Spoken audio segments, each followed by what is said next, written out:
ஒவ்வொரு முஸ்லீமும் பயிற்சி எடுக்காதவரை, உன் பயிற்சி கொடுக்காதவரை உன் பிள்ளை குட்டியின் தலையிலே நீ மண்ணை அள்ளி போடுகின்றாய்.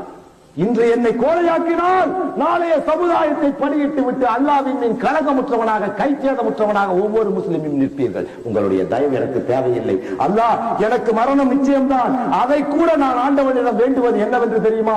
என்னை ஒரு விமான விபத்தில் அடித்துக் கொன்று விடு. ஏனென்றால் எனக்கு மரணத்தை என்னைக்கோ நீ முடிவு செய்த நாளில் கொடுக்கின்ற விதத்தில் மட்டும் என்னை தூக்குகின்ற சுமை கூட இந்த தோழனுக்கு, என் சகோதரனுக்கு இருந்துவிடக் கூடாது. அந்த கடனை கூட நான் வைத்து விட்டு வந்த சவாவை கொடுத்து விடாதே.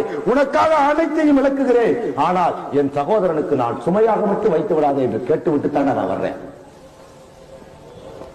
இதுவரைக்கும் 10 ஹஜ், 109 10 உம்ராக்கள் செய்திருக்கிறேன்.